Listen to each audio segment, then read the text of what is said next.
రానున్న బోనాల కార్యక్రమాలపై బీజేపీ ఎమ్మెల్యే రాజాసింగ్ స్పందించారు. బోనాల కార్యక్రమాలు నిర్వహించే గుడి నిర్వాహకులకు రాజాసింగ్ ఒక సూచన చేశారు. ప్రతి గుడి ముందు నిర్వాహకులు బ్యానర్ పెట్టాలని సూచించారు. మద్యం తాగి మా గుడిలోకి రావద్దు, బోనాలంటే తాగి ఆడే ఉత్సవం కాదని ఎమ్మెల్యే రాజాసింగ్ అభిప్రాయపడ్డారు. ప్రతి ఒక్క గుడి కాడ ఒక బ్యానర్ పెట్టాలని నేను రిక్వెస్ట్ చేస్తున్నాను. బ్యానర్లో ఏం రాయాలంటే బోనాలంటే తాగే ఆడే బోనాలు కాదు, బోనాలంటే తాగే ఆడే బోనాలు కాదు.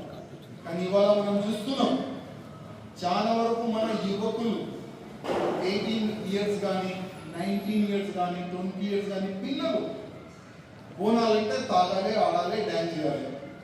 వాళ్ళ మైండ్లో ఆ విధంగా కూర్చొని పోయింది. దీనివల్ల ఫ్యూచర్ ఎట్లా అవుతుందంటే దేశం పట్ల ఎప్పుడైనా అవసరం పడతాయి అరే గన్ పట్టుకోరా అంటే అనేది చాలా రాదు, అరే మీ ఫ్యామిలీని రక్షించాలంటే అది కూడా చాలా రాదు. అట్లాంటి పిల్లలు తయారైపోతున్నారు. మొత్తం పిల్లలు వేరే మార్గంలో వెళ్ళిపోతున్నారు. అందుకోసం ఒక బ్యానర్ మనం పెట్టాలి, ఎవరైనా తాగొస్తే మా గుడిలో మీకు ఇంటి లేదు. అట్లాంటి ప్రతి ఒక్క గుడి కాడ బ్యానర్ పెట్టుకుంటే చాలా బాగుంటుందని నా ఒక నివేదిక. ఎందుకంటే సమాజాన్ని కాపాడే బాధ్యత మన అందరిపైన ఉంటుంది.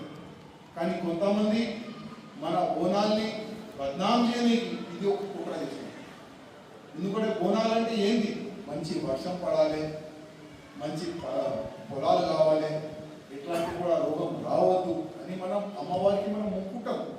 కానీ ఇప్పుడు బోనాల సబ్జెక్ట్ ఎవరికి తెలియదు. ఇవాళ ఎవరికైనా మీరు యంగ్ పిల్లలకి అడగండి బోనాలు ఎందుకు చేస్తారంటే బోనాల బియర్లు బ్రాండీ తాగాలి, డ్యాన్స్ చేయాలి, ఇంట్లో పోయి పండుకోవాలి, డీజే పెట్టాలి, దాంట్లో ఆడాలి.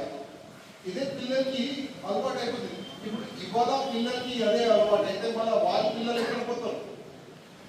అందుకోసం మన అందరిపైన మన బాధ్యత ఉంటుంది. సమాజాన్ని మనం కాపాడుకోవాలి, మన సంస్కృతి మనం కాపాడుకోవాలి.